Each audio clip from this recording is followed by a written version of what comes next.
लिंग पुराण की यह कथा है, बड़ी सुंदर है।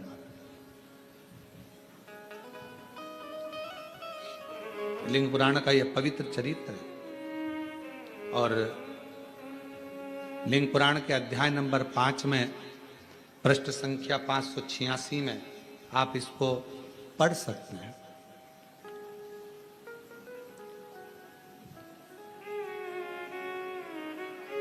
कहा राजा अम्बरीश ने भगवान देवऋषि नारद और भगवान पर्वत मुनि दोनों को बिठाकर हाथ जोड़कर कहा, बेटी एक है, आप दोनों ही विवाह करना चाहते हो। महाराज, एक काम करता हूं, कल आप सुबह आना, सभा में बैठना, मैं स्वयंवर रखूंगा। मेरी बेटी तुम दोनों में से किसी के भी गले में माला पहनाएगी, उसी के साथ बेटी का विवाह कर। अब दो ऑप्शंस थे ना उनके पास में, तो और दोनों मुनि हैं, एक देवऋषि नारद है तो दूसरा पर्वत मुनि है। दोनों तपस्वी हैं, दोनों साधक हैं, दोनों उपासक हैं। तुम दोनों सुबह आना, स्वयंवर रखूंगा बेटी का। बड़ा सुंदर स्वयंवर रखा, पूरा नगर सजवाया गया, बंदरवार बंधवाए गए। आज बेटी का विवाह होने जा रहा है। बेटी जिसके गले में जयमाला देगी उसी से शादी कर दी जाए। जैसे ही कल होने वाला था, एक दिन पहले ही देवऋषि नारद भगवान विष्णु जी के पास में पहुंच गए और भगवान नारायण के पास में जैसे ही गए, भगवान नारायण से जाकर विनय करा। भगवान नारायण ने देखा देवऋषि नारद आए, प्रणाम किया, आओ साहब बैठो। नारद जी कहने लगे, मैं बैठने नहीं आया हूं, मेरा कल्याण कर दो, इतना ही चाहता हूं। भगवान विष्णु ने पूछा, क्या कल्याण चाहते हो? अब शब्द आया है, आप और हम सबके लिए इस कथा में आई है अपनी बात। क्या कल्याण चाहते हो? तो नारद जी ने कहा, मेरा कल्याण बस इतना है, राजा अम्बरीश की लड़की श्रीमती से मैं शादी करना चाहता हूं। आप इतनी कृपा कर दो कि पर्वत मुनि है ना, उसका मुख बंदर का बना दो।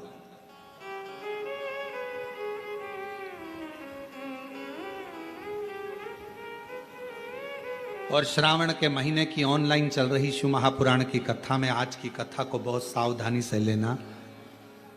देवऋषि नारद भगवान विष्णु जी के सामने खड़े हैं।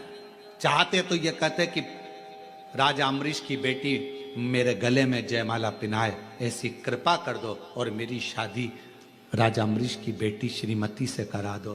पर मांग क्या रहे?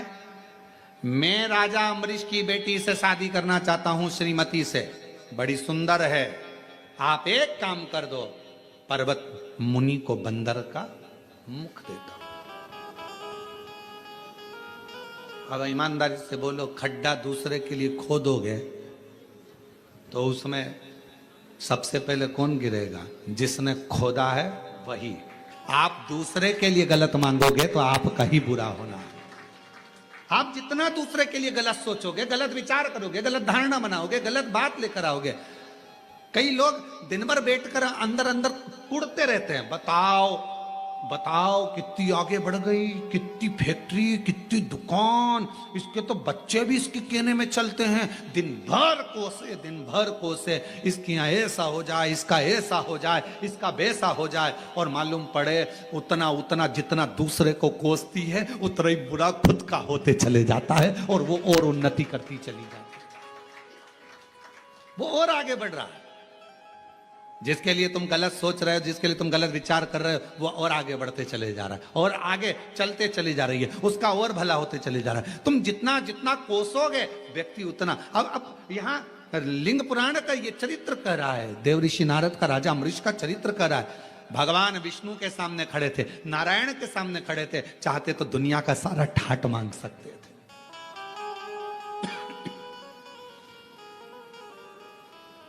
मांगो, तुमको क्या चाहिए? भगवान विष्णु ने तो पूछा था, क्या चाहिए तुमको, बोलो। और ये कि ये चरित्र याद आता है, जरासंध, दुर्योधन और भीम, ये तीनों तप करने गए। इन्होंने शंकर जी का तप किया, शिव जी का तप कर रहे थे, इतने में भीम को लग गई भूख और भीम चले गया भोजन करने, कंदमूल फल खाने। दोनों जनी तब कर रहे थे, जरासंध और दुर्योधन। भगवान शंकर प्रसन्न हो गए। मांगो तुम्हें क्या चाहिए? जरासंध ने कहा मुझे 10,000 हाथी का बल दे दो। ठीक है। दुर्योधन ने कहा मुझे 20,000 हाथी का बल दे दो। भगवान शंकर जी ने कहा तथास्तु। दोनों जाने लगे। भीम बैठ के केला खा रहे थे, भूख लग रही थी तो, और ये दोनों हंसते हुए बोले बताओ ऐसा हफ्सी है, खाने के चक्कर में इससे शंकर जी का वर भी नहीं मिला और हमको वर मिल गया। ऐसा भूखमरा, ऐसा हफ्सी शब्द का संबोधन जब गालियों से करा गया, ऐसा ऐसा संबोधन करा गया, सुनकर क्रोध आ गया। कभी कभी किसी के शब्द आपके हृदय में चोट करते हैं तो जीने की कला भी सिखा देते हैं, आगे बढ़ने की कला भी सिखा देते हैं। कभी कभी चोट कर जाते शब्द वो आगे बढ़ने की कला दे देते हैं। आगे बढ़ने की कला देंगे वो शब्द।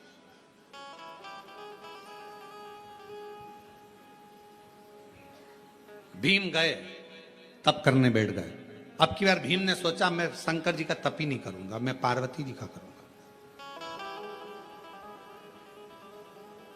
काम करने वाला, घर में सेवा करने वाला नौकर चाकर जो होता है ना, बड़ा चतुर होता है, देख लेता है दोनों में सेठ जी ज्यादा हृदय के नम्र हैं कि सेठानी, और देखा सेठानी नम्र है तो जैसे ही सेठ जी गए तब वो झाड़ू पोछा करने आई, और झाड़ू पोछा करती, भाभी बहुत तकलीफ चल रही है, बच्चों की फीस नहीं है। भाभी अंदर गई, अलमारी खोल के 500 रुपए रख ले, फीस भर देना, और सुन तनख्वाह में काटूंगी, याद रख लेना।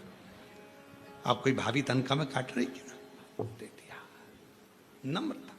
भीम को लगा कि मैं महादेव जी की आराधना जी नहीं आए, पार्वती जी की आराधना करूंगा। अब मां तो मां होती है, प्रकट हो गई। मांग तुझे क्या चाहिए? भीम ने कहा मां मैं मांगूंगा नहीं, तू अपने मन से दे दे, बस इतना कृपा करना, ध्यान रखना, ध्यान रख कर देना। तो माता जी बोली तुम तो 3 लोग आए थे, हाँ वो 2 लेके चले गए, अब मैं ही बचा हूं, अब तुम कृपा करो मां। माता पार्वती जी ने ध्यान लगाया, सरस्वती माता को बुलाया। सरस्वती, शंकर जी ने इनको क्या क्या दिया? तो कहा एक को 10,000 हाथी का बल, एक को 20,000 हाथी का बल। पार्वती जी बोली मैं तुझे 40,000 हाथी का बल देती। 40,000 हाथी का बल। भीम कहता नहीं चाहिए, ये कोई फालतू की बात, मेरे को नहीं चाहिए। तो फिर 100,000 हाथी का बल नहीं चाहिए, मुझे तो वो दो मां जो मेरे दिल में है, बाकी का कुछ मत दो। सरस्वती माता को फिर बुलाया। पार्वती जी ने कहा इसके हृदय में क्या चल रहा है बताओ। तब सरस्वती ने कहा, तो पार्वती जी ने कहा ठीक है, हे भीम मैं तुझे वर देती हूं, जरासंध और दुर्योधन मरेंगे तो तेरे ही हाथ से मरेंगे, बस अब कुछ नहीं चाहिए। अब कुछ नहीं चाहिए। वो 20,000 40,000 हाथी का बल लेकर करूं क्या? अब मारना तो इन दोनों को। क्यों? क्योंकि एक ने मुझे खबड्डा कहा, एक ने मुझे हफ्सी कहा, एक ने मुझे गाली दी। जब अपशब्द कहा है तो उस गाली का जवाब देने का बल तो मुझे दीजिए, मुझे दीजिए।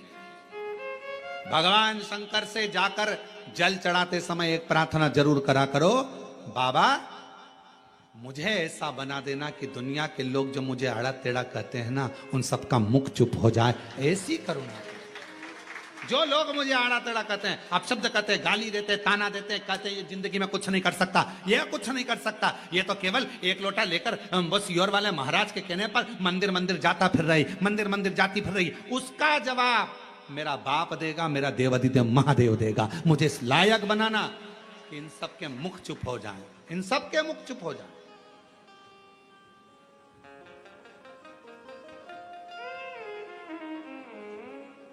और कई लोग आश्चर्य करते हैं, फिर शंकर जी की सेवा करने वाला, जल चढ़ाने वाला, भजन करने वाला जब बहुत ऊंचे सिंहासन पर बैठ जाता है, बहुत ऊंचे ठाट पर बैठ जाता है, तो लोग आश्चर्य करते हैं बनना था किसको, बन कौन गया, किसके बन गया, ये कैसे हो सकता है? पूरे मोहल्ले के लोग, पूरे क्षेत्रवासी आश्चर्य करते हैं, ये पद पर बैठ गया, इसको कुर्सी मिल गई, ये सिंहासन पर बैठ गया, इसको पद मिल गया। क्यों? उसने या उसके परिवार वालों ने जो शंकर की आराधना करी है, शिव एक ना एक दिन ऐसा जवाब देता है कि एक ना एक दिन मुंह को बंद कर देता है और बिल्कुल शांति से उसका जवाब। थोड़ा सब्र करना, परंतु थोड़ा इंतजार करना। भीम ने कहा, मां बस अब कुछ नहीं चाहिए, तूने वर दे दिया, 40,000 हाथी का बल लेकर करता भी क्या, अगर ये दोनों मेरे हाथ से ना मरते, तूने मुझे वर दे दिया, ये दोनों तेरे हाथ से मरेंगे, इससे ज्यादा कुछ नहीं चाहिए मां, बस हो गया। मांगो तो जरा सोच समझ कर तो मांगो कि मांग क्या रहे हो। हे भगवान, मेरे यहां 15 साल से औलाद नहीं है, संतान देना भगवान, भगवान औलाद दे देना, भगवान औलाद दे देना, भगवान संतान दे देना। अरे भगवान से कहो, प्रभु कृपा करना, तेरा भजन करने वाली, मेरी सेवा करने वाली, बुढ़ापे में मुझे संभालने वाली, अच्छी उच्च बुद्धि वाली, स्वस्थ संतान देना, तेरी कृपा से देना। जैसे मार्कंडे बाबा पर तूने दया करी, ऐसी दया मुझ पर कर देना। औलाद तो मांगो, पर साथ में संस्कारित मांगो। औलाद दे दो भगवान, औलाद दे दो। और औलाद आ भी गई और मालूम पड़े बुढ़ापे में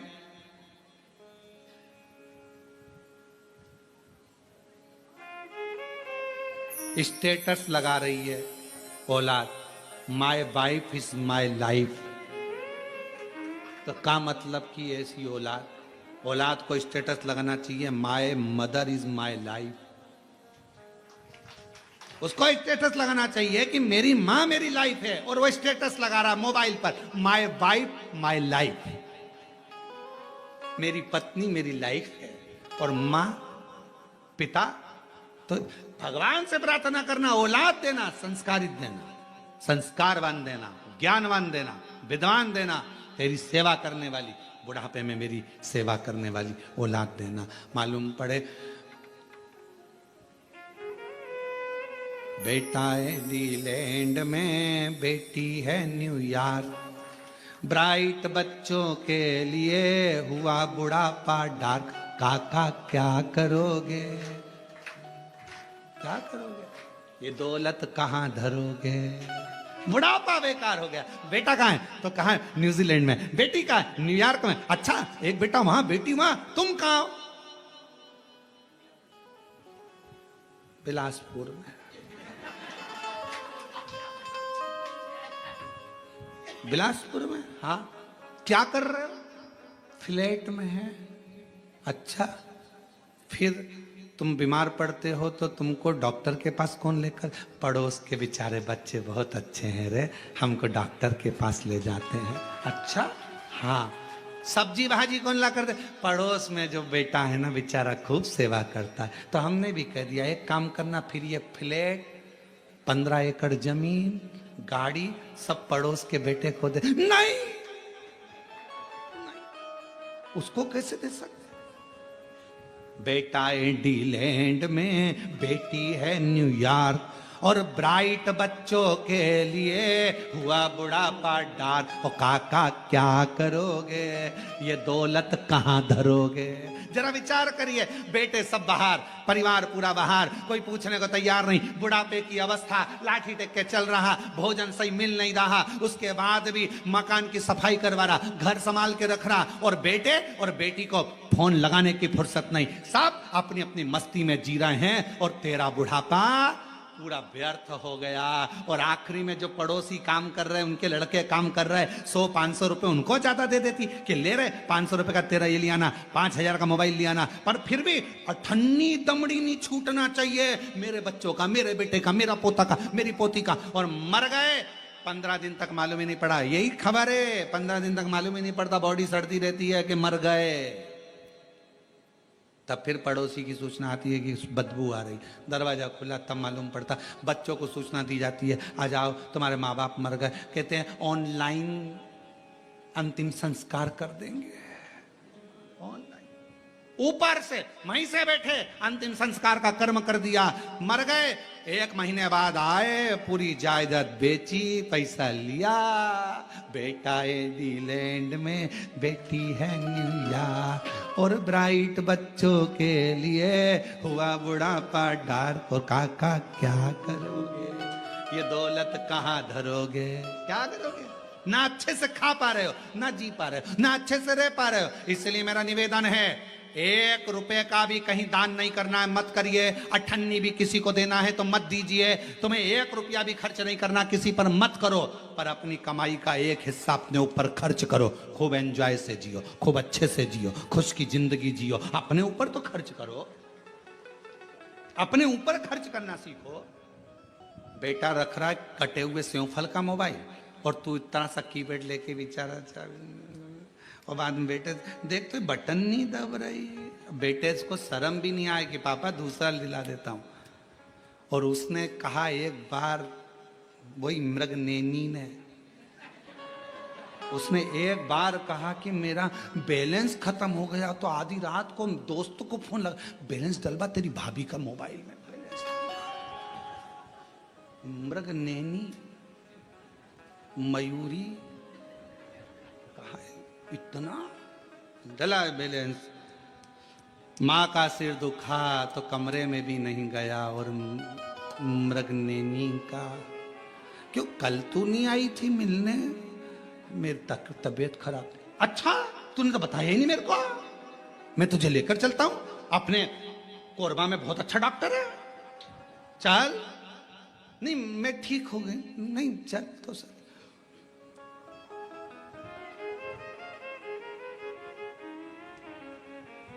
चुल्लू भर पानी। अच्छा कोई ने कहा कि चुल्लू भर पानी में डूब मरो, ये कहावत गलत है। हमने कहा बिल्कुल सही है।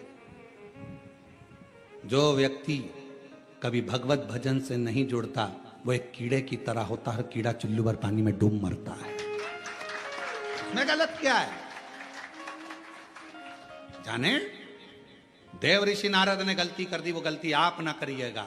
भगवान के पास जाना तो कहना औलाद संस्कारित देना, भगवान से मांगना मकान, भगवान मेरा किराए के मकान में रहती हूँ, मेरा घर बनवा दे, मेरा घर बनवा दे। भगवान से मकान मांगना तो कहना मकान मत देना, घर देना। घर का मतलब है जिसमें परिवार के सदस्य रहें, प्रेम रहे, आनंद में रहे। मकान में तो कान लगे होते हैं, केवल निंदा चलती है, अपशब्द चलता है। फ्लैट मत देना, उसकी तनख्वाह जमा कर करके मैं खुद लेट जाती हूँ, क्या करूं ऐसे फ्लैट का।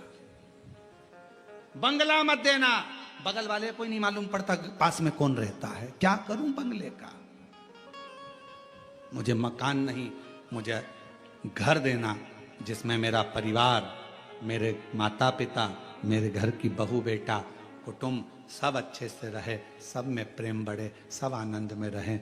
उस घर के अंदर धन भले 1 रुपया आए, पर वो 1 रुपया भी 1 लाख के बराबर हो, सबकी पूर्ति। ऐसा घर दीजिए। हम मांग क्या रहे हैं? यहाँ देवऋषि नारद के सामने भगवान विष्णु थे, और भगवान विष्णु ने कहा था मांगो नारद तुम्हें क्या चाहिए। चाहते तो नारद जी कह सकते थे कि मुझे राजा अम्बरीश की बेटी से शादी करना है, आप वर दो कि मुझे राजा अम्बरीश की बेटी से मेरी शादी हो जाए। पर मांगा क्या देवऋषि नारद ने? वर दीजिए पर्वत मुनि का मुख बंदर का कर दीजिए। स्वयं के लिए अच्छा मांग लेते।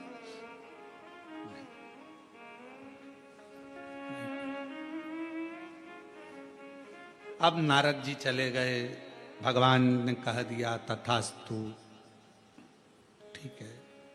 थोड़ी देर बाद इनके जाने के बाद पर्वत मुनि आ गए। पर्वत मुनि आए तो प्रणाम किया। भगवान नारायण ने कहा प्रणाम है, क्या चाहिए, क्यों आना हुआ? महाराज राजा अम्बरीश की बेटी बड़ी सुंदर है, उससे विवाह करना चाहता, बस एक निवेदन लेकर आए। क्या? नारद जी का मुंह लंगूर का कर दो।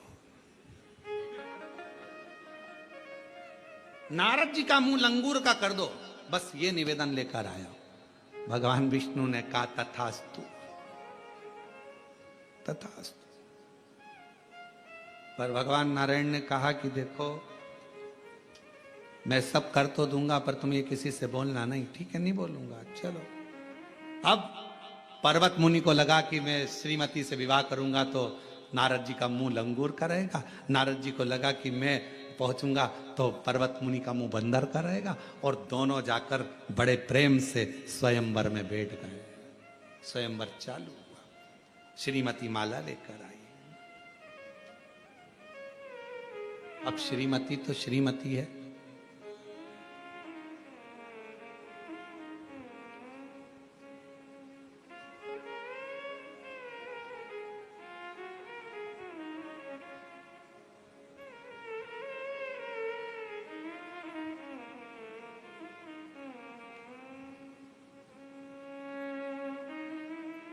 दो चीजें हमेशा अच्छी होना चाहिए, श्रेष्ठ हो, एक मनुष्य की मति और दूसरी घर में श्रीमती। मति ठीक होगी तो घर स्वर्ग है, और श्रीमती ठीक होगी तो घर स्वर्ग है। ये दोनों ठीक होना चाहिए। क्रोध करने वाले, अपशब्द कहने वाली, दिन भर क्लेश करने वाली नहीं। बुद्धि भी मति भी हमेशा क्रोध क्रोध क्रोध क्रोध। जरा सा किसी ने कहा आग बबूला हो गए, किसी ने कुछ कहा जवाब देने में आग बबूला हो गए, थोड़ी थोड़ी देर में गुस्सा आ गया, जरा सी बात में किसी ने कुछ बोला चिड़चिड़ चिड़चिड़ चिड़चिड़ चिड़चिड़ चिड़चिड़ चिड़चिड़, क्रोध क्रोध क्रोध। अरे कोई अच्छे से पूछ रहा है, उसका जवाब अच्छे से दीजिए। क्रोध चिड़चिड़पन कैसे आया, क्यों आया, किस लिए आया, विचार कर। जो गुस्से में कहा यदि वही प्रेम से कहा होता तो शायद पूरी दुनिया का नजारा ही बदल गया होता। प्रेम वश बोल, पर कोई कुछ बोला नहीं, गुस्सा आया। किस बात के लिए गुस्सा आ रहा है भाई, किस लिए, क्यों, किसलिए? श्रेष्ठ मति, बुद्धि भगवान से कहना अच्छी रखना भगवान, इस मति को मत बिगड़ने देना, क्योंकि ये मति ही हमें बर्बाद कर देती है। ये मति मत बिगड़ने देना, मेरी बुद्धि मत बिगड़ने देना, मेरी बुद्धि को श्रेष्ठ रखना। कहे सुंदर श्रीमती जी का सुंदर स्वयंवर प्रारंभ हुआ। स्वयंवर चल रहा था, देव ऋषि नारद बैठे थे, पर्वत मुनि बैठे थे, दोनों बैठे हैं, और श्रीमती माला लेकर आ रही है। खूब सुंदर है, भगवान की परम भक्त है, राजा अम्बरीश की बेटी है, भगवत भजन में इतनी डूबने वाली है कि वो भगवत की भक्ति में रमती है, इसलिए भगवान भी उसका कल्याण करने का भाव उत्पन्न कर लिया। कल्याण कर माला लेकर चली, देव ऋषि नारद के सामने पहुंची तो देखा तो देव ऋषि नारद का मुख लंगूर का है। पर्वत मुनि के सामने पहुंची तो उसका मुख बंदर का। चीख कर अंदर की ओर भाग गई।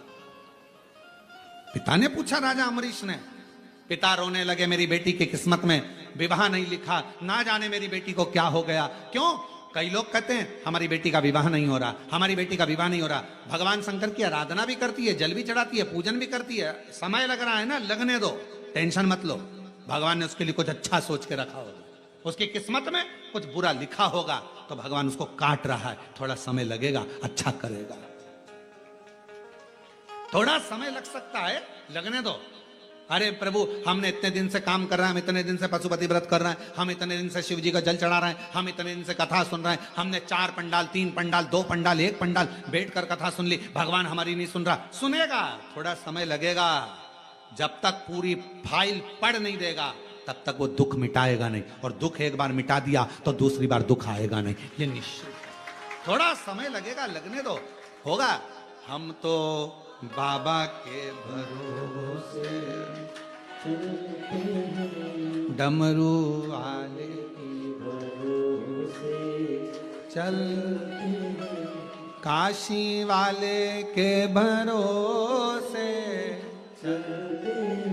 सीहोर वाले के भरोसे चलते, हम तो बाबा के भरोसे चलते, हम तो बाबा के भरोसे चल, हम तो उसके आश्रित। हो समय लगेगा, हो सकता है दुख भारी है, लगने तो समय, कोई बात नहीं, होगा होगा। हमारा काम है एक लोटा जल चढ़ाना, हमारा काम है शिव के मंदिर की सफाई करना, हमारा काम है शिव महापुराण की कथा को श्रवण करना। अगर हम दिल से सुनते रहेंगे, कभी तो कृपा करेगा, कभी तो करुणा करेगा। एक रस्सी पत्थर पर बार बार चलती है तो पत्थर पर निशान दे देती है। जिसके घर में रोज शिव महापुराण की कथा चलती है, एक ना एक दिन वो कल्याण कर ही दे। आप रोज प्रतिदिन शिव महापुराण की कथा 1 बजे से 4 बजे तक श्रावण के महीने में ऑनलाइन श्रवण कर रहे हैं। ये कथा आज विराम हो जाएगी, फिर 21 तारीख से 25 तारीख तक 1 बजे से 4 बजे तक बाबा के कुबेर भंडारी के धाम से ऑनलाइन चालू हो जाएगी। 25 को वो विराम होगी, 30 तारीख को ऑफलाइन जयंती स्टेडियम भिलाई में प्रारंभ हो जाएगी, जो 5 अगस्त तक चलेगी 1 बजे से 4 बजे तक। और कितने प्रसन्न हैं छत्तीसगढ़ के लोग, हमें अगर कथा ऑनलाइन यहां सुनने को मिली है तो हम जयंती स्टेडियम में वहां बैठकर सावन की एक कथा श्रवण करेंगे, पंडाल में बैठकर कथा सुनेंगे श्रावण के महीने की, वो हमको फल मिलेगा। पूरे भिलाई वासियों का, दुर्ग वासियों का, सबका भाग्य है जो पंडाल में बैठकर कथा श्रवण करेंगे। ये भाग्य की सर होगा, थोड़ा समय लगेगा, थोड़ा आप अपना कर्म करिए। मत बुरे कर्म कर बंदे वरना पछताएगा, भगवान की आंखों से तू बच नहीं पाएगा, तू बच नहीं पाएगा। अरे ओ अज्ञानी मत करना नानी, अरे ओ अज्ञानी मत करना, तेरे कर्म का फल भी तू ही पाएगा, जैसा किया तूने तेरे आगे आएगा। मत बुरे कर्म वरना पछताएगा, भगवान की आंखों से बच नहीं पाएगा, बच नहीं पाएगा। बड़ा सोचनी है, बहुत विचार करना, अपनी चित्त वृत्ति में ये बात को बिठा लेना। पर्वत मुनि बैठे हैं, देव ऋषि नारद बैठे हैं, राजा अमरीश की बेटी श्रीमती आई है, पर माला नहीं पहनाई है, क्योंकि एक बंदर का मुख हो गया, एक लंगूर का मुख हो गया। और इन दोनों के बीच में एक राजकुमार बैठा है, हाथ में धनुष है, बाण है, सुंदर स्वरूप है, मस्तक पर मुकुट है, कानों में कुंडल है, गले में माला है, सुंदर श्रृंगार है। और भगवान उसी समय पर उस श्रीमती ने दोनों के गले में माला नहीं डाली, बीच में जो मेरे भगवान की माया थी उसी मायापति को माला डाल। अब पिता के मन में, राजा अमरीश के मन में बड़ा दुख था, बेटी का विवाह कैसे होगा, शादी कैसे होगी, बेटी का क्या होगा। कई माताएं, कई भाई लोग चिंता में रहते हैं, जिनके घर में 1 लड़की हो जाए, 2 लड़की हो जाए, 3 लड़की हो जाए, 4 लड़की हो जाए, चिंता में इनका होगा क्या, बेटी का होगा क्या। अरे भाई, उसने दिए ना वही पालने वाला है। सब अपना अपना भाग्य लेकर संसार में जन्म लेते हैं, सब अपना भाग्य। आप अपने घर के कमरे में कचरा नहीं रखते हो, रखते हो? जम के तो बोलो, नहीं। कबाड़ा, खाली बोतल ऑन, टूटा फूटा सामान नहीं। जब आप अपने घर के कमरे में कबाड़ा नहीं रखते तो ये ब्रह्मा जी का ब्रह्मलोक, भगवान विष्णु का वैकुंठ लोक और ये मृत्यु लोक शंकर जी का है। जब भगवान शंकर का ये पृथ्वी घर है तो फिर इस घर में आड़े तेड़े को भी भगवान नहीं रखता। जो कीमती है, काम का है, वही मेरे शंकर ने अपने पास रखा, अपने पास। तो कई लोग कहते हैं भगवान, वो गलत बोलने वाले को भगवान क्यों रखें, निंदा करने वाले को क्यों रखें, बुराई करने वाले को भगवान क्यों रखें, आड़ा टेढ़ा बोलने वाले को भगवान क्यों रखें। अरे भाई, भगवान को मालूम है घर में 4 तरह के बेटे होते हैं, एक बेटा अच्छा है तो एक बेटा बेकार भी होता है, सबको रखना पड़ता।